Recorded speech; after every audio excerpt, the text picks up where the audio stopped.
கர்த்தருடைய பரிசுத்த நாமம் மகிமைப்படுவதாக. மீண்டுமாக ஒரு புதிய நிகழ்ச்சியின் மூலமாக உங்களை சந்திப்பதிலே மிகுந்த மகிழ்ச்சி அடைகிறேன். இன்றைக்கு சிந்திக்கும்படியாக தெரிந்து கொள்ளப்பட்ட வேத பகுதி ஆதியாகமம் 17ஆம் அதிகாரம் 1ஆம் வசனம். ஆபிரகாம் 99 வயதான போது கர்த்தர் ஆபிரகாமுக்கு தரிசனமாகி, நான் சர்வ வல்லமையுள்ள தேவன், நீ எனக்கு முன்பாக நடந்து கொண்டிருந்து உத்தமமாயிரு என்று சொல்லி அங்கே குறிப்பிடப்பட்டிருக்கிறது. உத்தமனாயிரு. ஆண்டவர் தம்மை வெளிப்படுத்துகிற சர்வ வல்லமை உள்ள தேவனாக ஆபிரகாமுக்கு ஆண்டவர் தம்மை வெளிப்படுத்துகிறார். சர்வ வல்லமை உள்ள தேவன். இங்கே சர்வ வல்லவர், சர்வ வல்லமையுள்ள தேவன் என்ற உடனே நினைவுக்கு வருவது சங்கீதம் 91. அந்த பகுதியை நீங்க வாசித்து பார்த்தீங்கன்னா, உன்னதமானவரின் மறைவில் இருக்கிறவன் சர்வ வல்லவருடைய நிழலில் தங்குவான். சர்வ வல்லமையுள்ள தேவன். இன்றைக்கு கர்த்தர் தம்மை வெளிப்படுத்த நினைக்கிறார். ஆபிரகாமுக்கு வெளிப்படுத்தினார். சர்வ வல்லமையுள்ள தேவனாக தம்மை வெளிப்படுத்துகிறார். இங்கே அநேக காரியங்கள் ஆபிரகாமுக்கு தன்னை வெளிப்படுத்தி, அவர் எப்படிப்பட்ட தேவன், அவர் இந்த உலகத்தை எப்படி படைத்தார், எப்படி உருவாக்கினார் என்பதை குறித்து ஆபிரகாமுக்கு தம்மை வெளிப்படுத்துகிறார். இன்னும் ஒரு வசனத்திலே இங்கே குறிப்பிடப்பட்டிருக்கு. யாத்ராகமம் 6:3 சர்வ வல்லமையுள்ள தேவன் என்னும் நாமத்தினாலே நான் ஆபிரகாமுக்கும் ஈசாக்குக்கும் யாக்கோபுக்கும் தரிசனமானேன், ஆனாலும் யெகோவா என்னும் என் நாமத்தினால் நான் அவர்களுக்கு அறியப்படவில்லை என்று சொல்லி அங்கே குறிப்பிடப்பட்டிருக்குது. அப்போ ஆண்டவர் ஆபிரகாமுக்கு தன்னை சர்வ வல்லமையுள்ள தேவனாக வெளிப்படுத்தினார். சர்வ வல்லமை உள்ள தேவன் என்று சொன்ன உடனே நமக்கு அநேக காரியங்களை யோசிப்போம். ஆண்டவர் சர்வ வல்லமை, அவர் சர்வத்தையும் உருவாக்கினவர். அதைத்தான் அங்கே சர்வ வல்லமை உள்ள தேவன் என்று சொல்லி அங்கே சர்வத்தையும் உருவாக்கி இருக்கிறார். நீங்க ஆதியாகமத்துல நீங்க 1ஆம் அதிகாரத்தை நீங்க வாசித்து பார்த்தீங்கன்னா, முதல் வசனத்திலிருந்து ஒவ்வொன்றையாக அவர் படைக்கிறார். ஆண்டவர் வானம், பூமி, இந்த உலகத்துல இருக்கிற அத்தனை காரியங்கள், அங்க சூரியன், நட்சத்திரங்கள், இன்னும் ஆதாம், ஏவாள், அங்கே பார்த்தீங்கன்னா அவர்கள் மண்ணினால் சகல விலங்குகள் எல்லாத்தையும் மண்ணினால் அழகாக உருவாக்குகிறார். இதை அவர் அவருடைய சர்வ வல்லமையை அது வெளிப்படுத்துகிறது. இங்கே வெளிப்படுத்தல 4ஆம் அதிகாரத்தில் இங்கே குறிப்பிடப்பட்டிருக்கிறது. அங்கே 4:11 கர்த்தாவே தேவரீர் மகிமையும் கனத்தையும் வல்லமையும் பெற்றுக்கொள்கிறதற்கு பாத்திரராயிருக்கிறீர், நீ சகலத்தையும் சிருஷ்டித்தீர், உம்முடைய சித்தத்தினாலே அவைகளை உண்டாயிருக்கிறவைகளுக்கு சிருஷ்டிக்கப்பட்டவைகளுமா இருக்கிறது என்றார்கள். அங்க குறிப்பிடப்பட்டிருக்கிறது, அவருடைய சித்தத்தினாலே எல்லாத்தையும் உருவாக்குகிறார். அவர் சிருஷ்டிக்கப்படத்தக்கவைகள் எல்லாத்தையும் அவர் சித்தத்தின்படியே உருவாக்குகிறார். அநேக காரியங்களை அவர் தம்மை வெளிப்படுத்த நினைக்கிறார். ஆபிரகாமுக்கு வெளிப்பட்டார்.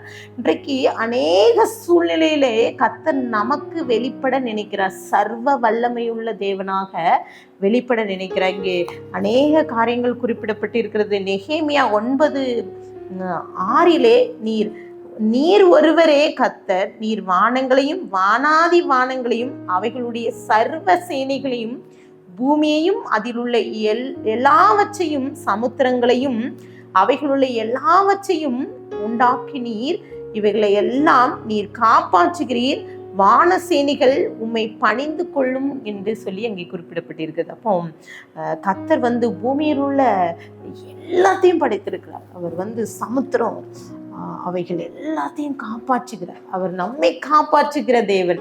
அவர் சர்வ வல்லவராக தம்மை வெளிப்படுத்த நேருங்க. அநேகருக்கு இங்கே வேதத்துல தன்னை வெளிப்படுத்துகிறார். இங்கே வேதத்துல பார்த்தீங்கன்னா, ஏனோக்கு தேவனோடு சஞ்சரித்து கொண்டிருந்தார். அவர் கூடவே, நம்ம கூடவே அவர் இருக்கிறார். இங்கே வேதத்துல அவர் தம்மை வெளிப்படுத்த முதலாவது நிறைய அவர் அநேகருக்கு வெளிப்படுத்தினார்.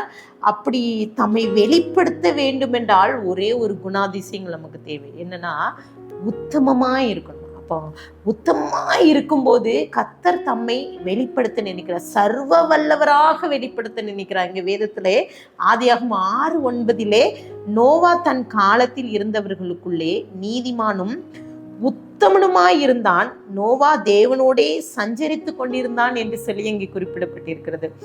அப்போ கர்த்தர் சர்வ வல்லவர் நம்மோடு நம் கூடவே இருக்க நினைக்கிறார். அவர் தம்மை வெளிப்படுத்த சர்வ வல்லவராக வெளிப்படுத்த வேண்டும் என்னால் நாம் உத்தமத்தோடு இருக்கணும்னு சொல்லிட்டு வேதம் சொல்கிறது. யோபு 1:8 கர்த்தர் சாத்தானை நோக்கி, என் தாசனாகிய யோபை கவனித்தாயா? பூமியின் அவனை போல ஒருவனும் இல்லை, அவன் உத்தமனும் சன்மார்க்கனும் தேவனுக்கு பயந்து தீமை விட்டு விலகுறோமாய் இருக்கிறானே என்று சொல்லி அங்கே குறிப்பிடப்பட்டிருக்கு. அப்போ யோபு அவன் உத்தமனாய் இருக்கிறான். ஆண்டவரே சொல்றார், சாத்தானை பார்த்து, என் தாசனாகிய யோபின் மேல யோபை கவனித்தாயா என்று சொல்லி இந்த யோபு அவனை குறித்து சாத்தான்கிட்ட கர்த்தரே பேசுகிறார். அந்த அளவுக்கு யோபு உத்தம இருதயத்தோடு இருக்கிறான். யோபு குறித்து வேதத்துல அநேக காரியங்கள் குறிப்பிடப்பட்டிருக்குது. இன்னும் யோவான் 1:47 குறிப்பிடப்பட்டிருக்கிறது, நாத்தான்வேல் தன்னிடம் வந்து கொண்டிருப்பதை இயேசு பார்த்தார், இதோ வந்து கொண்டிருக்கிற இவன் உண்மையாகவே தேவனின் மக்களில் ஒருவன், இவனிடம் நான் எந்த தவறும் இல்லை என்று இயேசு கூறுகிறார். எந்த தவறும் இல்லை அப்படின்னு சொல்லிட்டு நாத்தான்வேலை குறித்து சொல்கிறார். என்னாகமம் 14:24 என்னுடைய தாசனாகிய காலே வேறே ஆவியை உடையவனாய் இருக்கிறபடியினாலும் உத்தமமாய் என்னை பின்பற்ற வந்தபடியினாலும் அவன் போய் வந்த தேசத்திலே அவனை சேர பண்ணுவேன், அவன் சந்ததியார் அதை சுதந்தரித்துக் கொள்வார்கள் என்று சொல்லி அங்கே குறிப்பிடப்பட்டிருக்கிறது. அப்போ காலேப் எப்படி இருக்கானா, உத்தம இருதயத்தோடு இருக்கிறார். அப்போ இன்றைக்கு கர்த்தர் சர்வ வல்லமை உள்ள தேவனாக தம்மை வெளிப்படுத்த நினைக்கிறார். முதலாவது நம்ம என்ன செய்யணும்னா, தம்மை வெளிப்படுத்த வேண்டும் என்றால், அவர் சர்வ வல்லவராக வெளிப்பட வேண்டும் என்றால் உத்தம இருதயத்தோடு இருக்கணும். கர்த்தர் அதை எதிர்பார்க்கிறார். வேதாகமத்துல அநேகர் உத்தமத்தோடு இருந்தாங்க, உத்தம இருதயத்தோடு இருந்தாங்க. அநேகருக்கு அவர்கள் உதவியாக இருந்தாங்க, மற்றவர்களுக்கு அவர்கள் நன்மை செய்கிறவர்களாக. அதனால தான் அவர்களுக்கு தம்மை வெளிப்படுத்தின. ஆபிரகாமுக்கு, காலேப்புக்கு இப்படி கர்த்தர் வெளிப்படுத்தி கொண்டே இருக்கிறார். யோபு சொல்றான், அவன் ஆண்டவரே உத்தமனாய் இருக்கிறான்னு சொல்லி வேதத்துல மத்தேயு 23:26-27 அங்கே குறிப்பிடப்பட்டிருக்கிறது. அங்கே குருடனான பரிசேயனே, போஜனபான பாத்திரங்களின் வெளிப்புற சுத்தமாகும்படி அவைகளின் உட்புறத்தை முதலாவது சுத்தமாக்கு. மாயக்காரனாகிய வேதபாரகரே, பரிசேயரே, உங்களுக்கு ஐயோ, வெள்ளையடிக்கப்பட்ட கல்லறைக்கு ஒப்பாயிருக்கிறீர்கள். அவைகள் புறம்பே அலங்காரமாய் காணப்படுகிறது, உள்ளேயோ மரித்தவரின் எலும்புகளிலும் சகல அசுத்தத்தினாலே நிறைந்திருக்கிறதுன்னு சொல்லி அங்கே குறிப்பிடப்பட்டிருக்கு. அப்போ கர்த்தர் என்ன சொல்கிறார்னா, வெள்ளையடிக்கப்பட்ட கல்லறையா இருக்கிறோம், இன்னும் நம்ம குருடனாகி இருக்கிறோம். குருடர் பரிசேயர்களை பார்த்து, போஜன பதார்த்தங்களை வெளிப்புறத்துல கழுவி எந்த பிரோஜனம் இல்லை, உட்புறத்துல எப்படி இருக்கணும், சுத்தமா இருக்கணும்னு சொல்றப்போ கர்த்தர் நம்ம உத்தம இருதயத்தோடு இருக்கணும். உத்தமமா இருக்கணும்னா நம்ம வெளித்தோற்றம் இல்லை, நம்ம சில நேரங்களில் வெளித்தோற்றத்துல நன்றாக இருப்பதை போல இருக்கு, ஆனா உள்ளான காரியம் நம்ம இருதயத்துல உத்தம இருதயம் வேணும். நம்ம வெள்ளை அடிக்கப்பட்ட கல்லறையா இருக்கிறோம் என்று சொல்லிட்டு கர்த்தர் வெளிப்படுத்துகிறார். பரிசேயரோடு பேசுகிறார். இன்னும் அநேக காரியங்களோடு கர்த்தர் நம்மோடு பேசிக்கொண்டே இருக்கிறார். வேதாகமத்துல கர்த்தர் தம்மை அநேகருக்கு வெளிப்படுத்தினார். இன்னும் சர்வ வல்லவராக தம்மை வெளிப்படுத்த கர்த்தர் நினைக்கிறாங்க. யோபு புத்தகத்தை நீங்க பார்த்தீங்கன்னா 30க்கு அதிகமான இடத்திலே கர்த்தர் சர்வ வல்லமையுள்ள தேவன் என்று சொல்லி அங்கே யோபு புத்தகத்திலே குறிப்பிடப்பட்டு, சர்வ வல்லவர், அவர் சர்வ வல்லமையுள்ள தேவன் என்று சொல்லி யோபு புத்தகத்துல 30க்கு அதிகமான இடத்திலே குறிப்பிடப்பட்டிருக்கிறது. யோபுவும் சொல்கிறார். அங்கே யோபு 22:23, 24, 25 குறிப்பிடப்பட்டிருக்கிறது. நீர் சர்வ வல்லவரிடத்தில் மனம் திரும்பினால் திரும்ப கட்டப்படுவீர், அக்கிரமத்தை உமது கூடாரத்துக்கு தூரமாக்குவீர். அப்பொழுது தூளை போல பொன்னையும் ஆற்றுக்கற்களைப் போலவும் ஓப்பீரின் தங்கத்தையும் சேர்த்து வைப்பீர். அப்பொழுது சர்வ வல்லவர் தாமே உமக்கு பசும் பொன்னும் உமக்கு சொக்க வெள்ளியுமா இருப்பார் என்று சொல்லி அங்கே யோபுவோடு அவருடைய நண்பர் பேசுகிறார். நீ மனம் திரும்பினால் கர்த்தர் உனக்கு உதவி செய்வார் என்று சொல்றார். அப்போ இரண்டாவதாக கர்த்தர் சர்வ வல்லமையுள்ள தேவன் தம்மை வெளிப்படுத்த வேண்டும் என்றால் நம் மனம் திரும்புகிற வாழ்க்கை வாழ வேண்டும். யோபுவை குறித்து அநேக காரியங்கள் அங்கே குறிப்பிடப்பட்டிருக்கிறது. யோபுவை அவனோட நண்பர்கள் பார்த்திங்கன்னா நிறைய காரியங்கள் சொல்லிகிட்டே இருக்காங்க. அவனுடைய குணாதிசயங்கள், அவன் செய்த தவறு, நீங்கள் இப்படி நீ உத்தமமாக இல்லாததுனால, நீ தவறுக்கு மேலே தவறு செய்ததுனால தான் கர்த்தர் இப்படி உனக்கு அநீதி செய்தார் என்று சொல்லிட்டு யோபுடைய நண்பர்கள் எல்லாம் அவரை குறித்து தவறான காரியத்தை சொல்லிக்கொண்டே இருக்கிறாங்க. யோபு 34:12 தேவன் அநியாயம் செய்யாமலும் சர்வ வல்லவர் நீதியை புரட்டாமல் இருக்கிறது மெய்யே என்று சொல்லி அங்கே குறிப்பிடப்பட்டிருக்குது. அப்போ யோபு அவர் சர்வ வல்லமையுள்ள தேவன், நம் தேவன் தன்னை வெளிப்படுத்துகிறார். அவர் எப்படிப்பட்ட வெளிப்படுத்துகிறார்? நீதியும் நியாயத்தையும் செய்கிற தேவன் என்று சொல்லி யோபு ரொம்ப ஸ்ட்ராங்கா சொல்றான். ஏன்னா அவனுக்கு அநேக அநீதி அங்கே இழைக்கப்பட்டிருந்தது. ஒரே நாள்ல எல்லா காரியமும் அவனுக்கு அழிந்து போயிட்டு அங்க பார்த்தீங்கன்னா சபேயர் அவர் கூட்டமாக அவர்களுடைய எருதுகளையும் அவனுடைய கழுதைகளையும் கடத்தி கொண்டு போறாங்க. அப்போ அது மட்டும் இல்லை, அவர்களுடைய வேலைக்காரர்களையும் அவர்கள் கொன்று விட்டு சென்றிருக்காங்க. அது மட்டும் இல்லை, அக்கினி அப்படியே வானத்திலிருந்து இறங்கி 7,000 ஆடுகளை பச்சித்து அது கூட இருந்த வேலைக்காரர்களும் அழிஞ்சிட்டாங்க. அது மாத்திரம் இல்லை, அவங்களுடைய பிள்ளைகள், அவருடைய மூத்த மகன் வீட்டிலே அவர்கள் சாப்பிட்டு கொண்டு அன்போடு இருந்து கொண்டிருந்த வேளையிலே அவர்கள் பெருங்காற்று அந்த வீட்டின் எல்லா திசையிலும் அடித்து ஒரே நாளிலே அந்த பிள்ளைகள் 10 பிள்ளைகளும் மரித்து போகிறாங்க.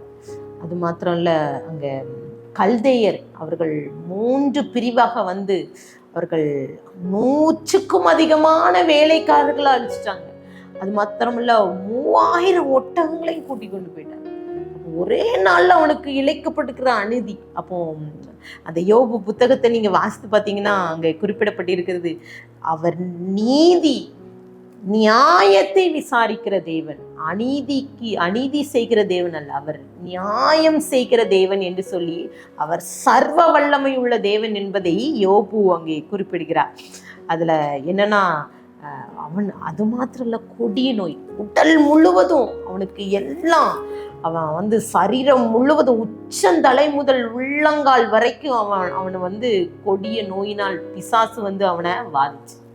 அவனுடைய மனைவி சொல்வான், அந்த துயர நேரத்துல அவன் கூடவே இருக்க வேண்டிய மனைவி அவன் கூட இல்லை, தேவனை தூசித்து ஜீவனை விடுன்னு சொல்லிட்டு போயிடுறான். அப்போ இவ்வளவு அநீதி நடக்குது.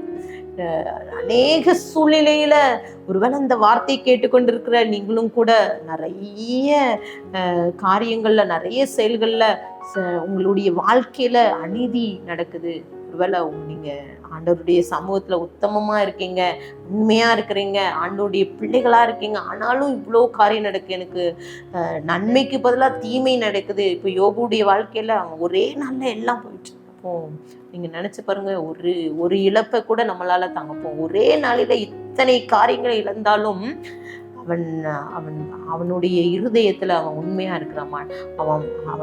அவனுடைய நண்பர்கள் சொல்றாங்க, நீ மனம் திரும்புற வாழ்க்கையை வாழு, அப்போ கர்த்தரால் நீ பிழைக்கப்படுவீர் என்று சொல்றான். ஆனாலும் யோபு தன்னுடைய உத்தமத்துல உறுதியா இருக்கிறான்.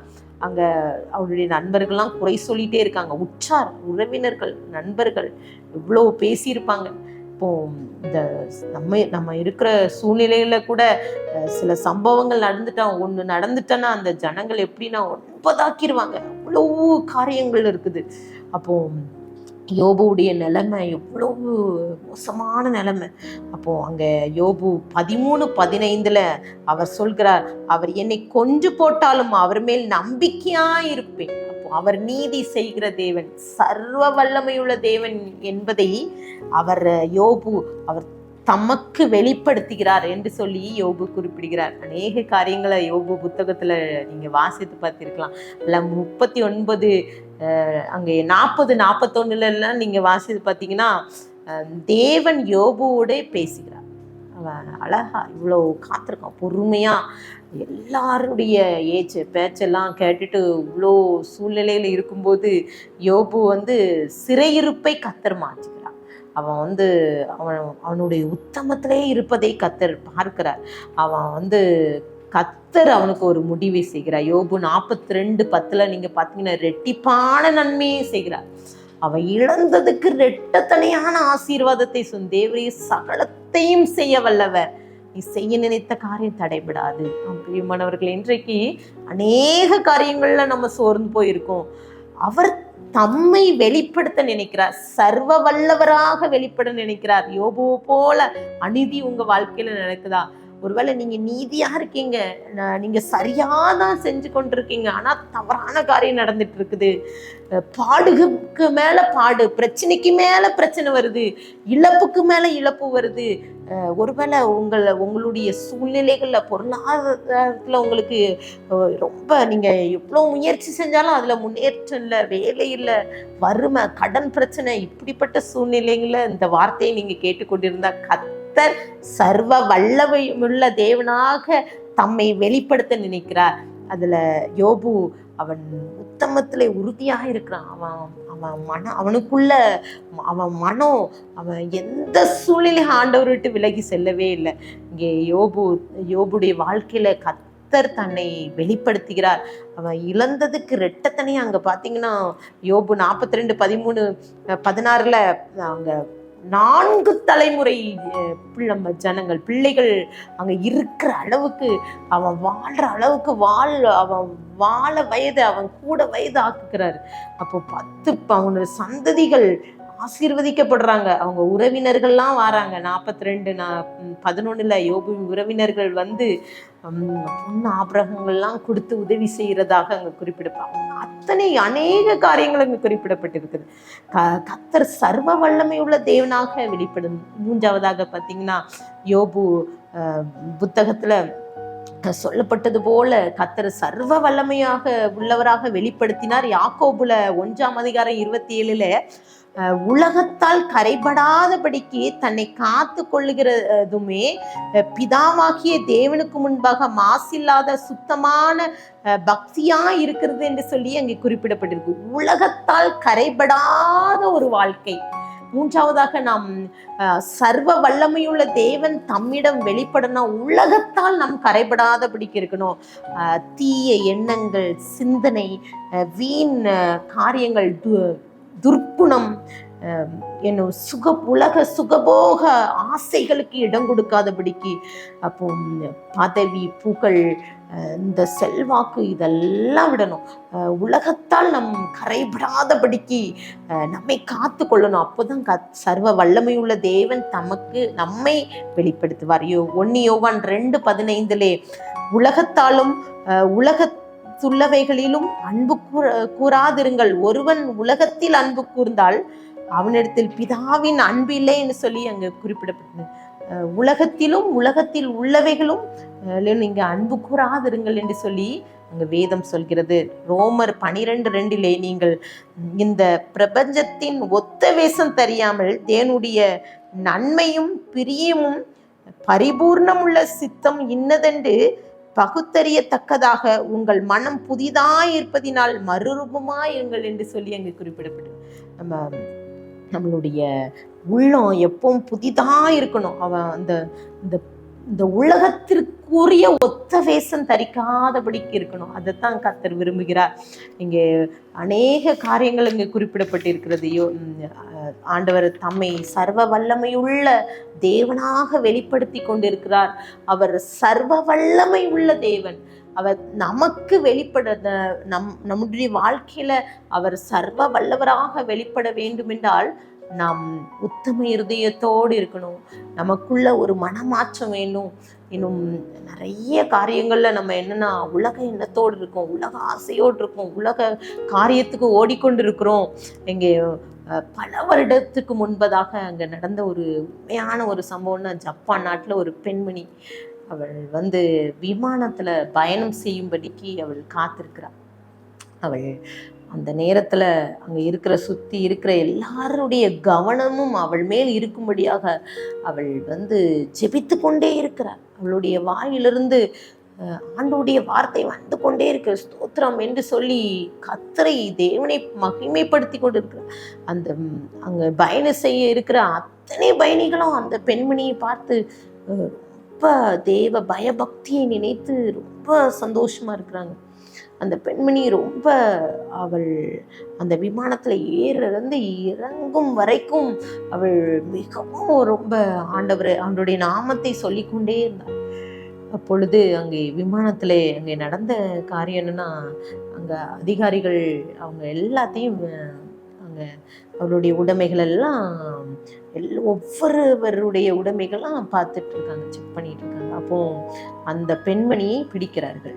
அவள் அங்கே இருக்கிற ஒரு கடத்தல் கும்பலில் அவள் போதை கடத்தி கொண்டு வந்திருக்கிறாள் என்று சொல்லி அங்கே அவளை பிடித்து வைக்கிறார்கள். அப்பொழுது அங்கே இருக்கிற பயணிகள்லாம் பார்க்குறாங்க, ஐயோ இந்த பெண்மணி இவ்வளவு தூரம் ஜெபித்து கொண்டே இருந்தாலே, இவ்வளவு தூரம் ஆண்டவருடைய நாமத்தை மகிமைப்படுத்தினாலே, ஆனால் அவளுடைய செயலோ இப்படி இருக்கிறதே, அவள் இந்த போதை பொருள் கடத்துவதற்காகவே தான் இப்படி அவள் ஜெபித்து கொண்டே இருந்தாள் போல இருக்குன்னு சொல்லிட்டு அநேகர் அவளை தூசித்து விட்டு செல்கிறார்கள். பிரியமானவர்களே, நாமும் சில நேரங்கள்ல அப்படித்தான் ஆண்டவருடைய நாமத்தை வீணிலே வழங்கி கொண்டு இருக்கிறோம்.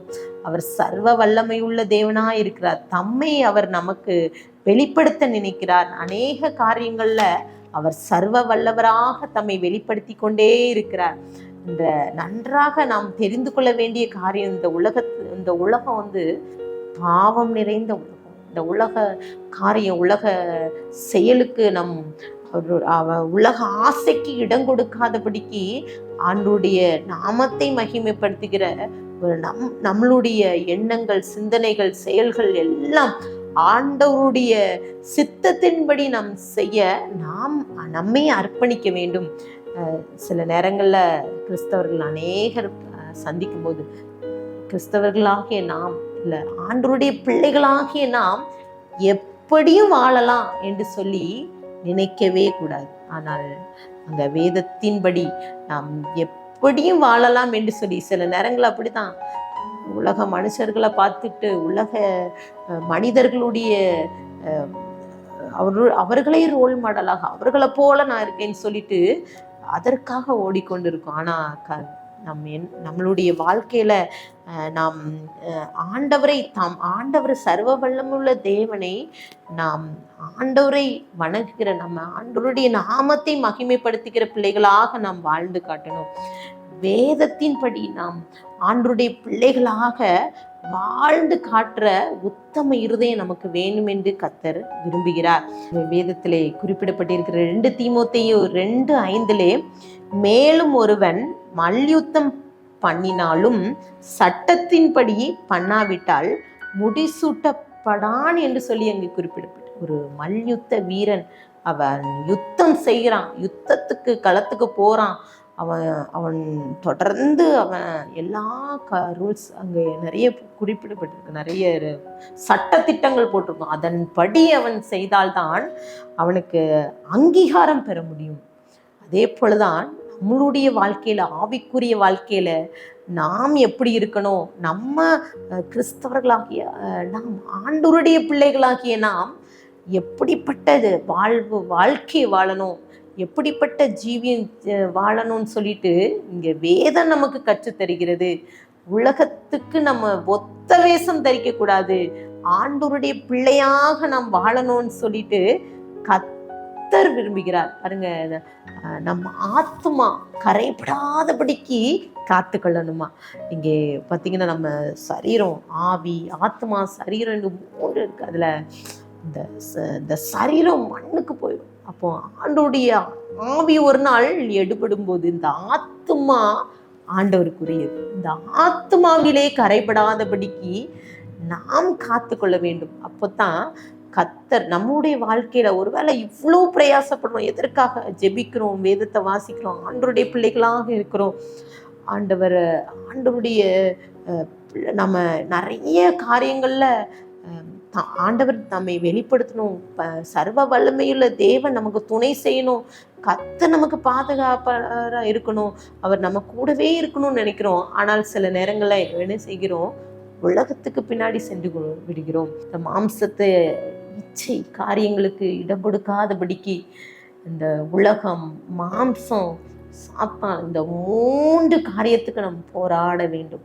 அதை அந்த சூழ்நிலைகள் நம்ம இருக்கிற இடத்துல தேவனை மகிமைப்படுத்துகிற பிள்ளைகளா இருக்கணும். நம்ம வாழ்கின்ற இடம், ஒருவேளை நம்மை சுற்றி இருக்கிறவர்கள், நம்மை பார்க்கிறவர்களை இயேசுவை பார்க்கணும்.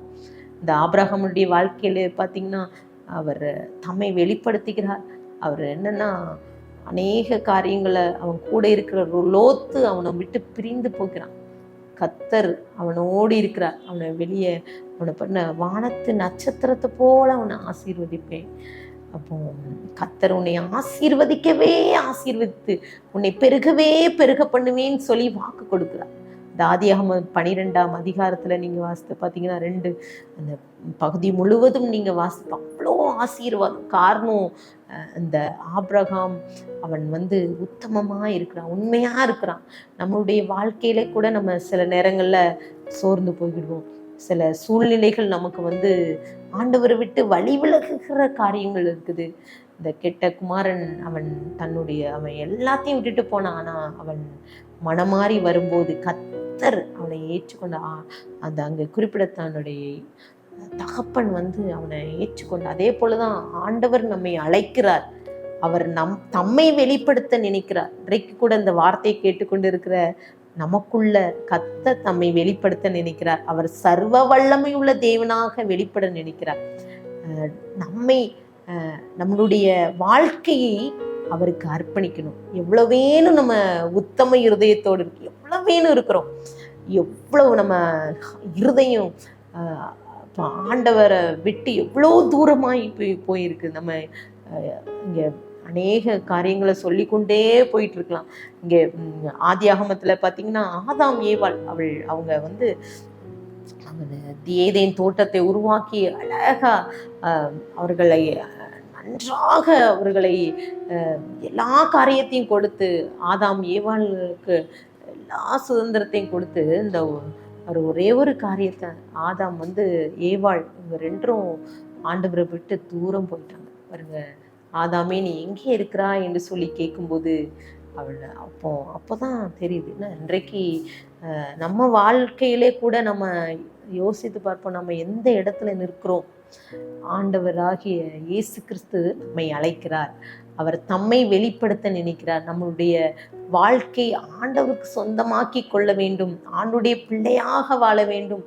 அவர் சர்வ வல்லமை உள்ள தெய்வம். இந்த உலக படைப்புகள் எல்லாம் பாருங்க, அழகா அவர் எவ்வளோ நேர்த்தியாய் படைத்திருக்கிறார். ஒவ்வொரு விலங்குகள், பறவைகள்ல நம்மை எவ்வளோ அழகா தேவ சாயலாய் படைத்திருக்கிறார். தேவனுடைய பிள்ளையாக நம்ம வைத்திருக்கிறார். ஆண்டவருடைய பிள்ளைகளாகிய நாம் எவ்வளவேனும் நாம் ஆண்டவருக்காக நம்மளுடைய ஆவிக்குரிய வாழ்க்கையை நம்ம ஆண்டவருக்கு அர்ப்பணிக்கிறோம். எவ்வளோ ஆண்டவர் உத்தம இருதயத்தோடு இருக்க கர்த்தர் விரும்புகிறார். தம்மை வெளிப்படுத்த நினைக்கிறார். இன்றைக்கு கூட சில நேரங்களில் நம்ம யோசிப்பது உண்டு. சில சூழ்நிலைகளை எல்லாம் பார்த்துட்டு அந்த உலகத்தில் இந்த ஆண்டவர், இந்த இயேசு இன்றைக்கு ஆண்டவர் எனக்கு அற்புதம் செய்ய மாட்டாரா, ஆண்டவர் என்னுடைய வாழ்க்கையில் இந்த பிரச்சனையிலேருந்து விடுதலை தர மாட்டாரா, இந்த காரியங்கள்ல இருந்து கர்த்தர் எனக்கு அற்புதம் நடக்காதான்னு சொல்லிட்டு கூட நம்ம யோசித்து கொண்டிருப்போம். ஜெபிப்போம். அன்பின் பரலோக தகப்பனே, மை ஸ்தோத்திரிக்கிறோம். எங்களோடு பேசியிருக்கீங்க இன்றைக்கு கூட. அப்பா, நீங்க சர்வ வல்லமையுள்ள தேவனாக தம்மை வெளிப்படுத்துகிறீரப்பா. இன்றைக்கு அநேக சூழ்நிலையிலே சப்பா நாங்கள் சப்பா சோர்ந்து போய் இருக்கிறோம் சப்பா. எங்களுடைய சூழ்நிலைகள் உங்களுக்கு தெரியும் சப்பா. நாங்கள் சப்பா யோபுவை போல எங்கள் இருதயத்தில் ஒருவேளை அநேக காரியங்களை யோசித்து கொண்டிருக்கலாம். ஒருவேளை வறுமை, பிரச்சனை, குடும்ப பாரங்கள், இழப்பு, இப்படிப்பட்ட நிலைமையில சப்பா நாங்கள் சப்பா சோர்ந்து போயிருக்கலாம் சப்பா. நீங்கள் சர்வ வல்லமையுள்ள தேவனாக நீங்கள் எங்களுக்கு சப்பா ஒவ்வொருவருக்கும் நீங்கள் வெளிப்பட போகிறீங்க. அதற்காக நன்றி சப்பா. நாங்கள் உத்தம இருதயத்தோடு உண்மையோடு உண்மை ஆராதிக்க உங்களுடைய சமூகத்தில் நாங்கள் காத்திருந்த அற்புதங்களை பெற்றுக்கொள்ள கிருபை தாங்க. இன்றைக்கு இந்த வார்த்தையை கேட்டுக்கொண்டிருக்கிற ஒவ்வொருவரோடு நீங்கள் பேசுங்க சப்பா. நீர் சர்வ வல்லமையுள்ள தேவன். நீங்கள் எங்களோடு இருக்கிறீர் சப்பா. நீங்கள் எங்கள் வாழ்க்கையில சப்பா தம்மை வெளிப்படுத்த நினைக்கிறீர். நாங்கள் எங்களை அர்ப்பணித்து ஜெபிக்கிறோம் சப்பா. நாங்கள் உத்தமத்தோடு உண்மையோடு உண்மை ஆராதிக்க முடியும், உண்மை தொழுது கொள்ள உமக்கு சாட்சியாக ஜீவிக்க கிருபை தாங்க. துதிகான மகிமையெல்லாம் உமக்கு ஏறடிக்கிறோம். மீட்பர் மூலம் கேட்கிற பிதாவே, ஆமென்.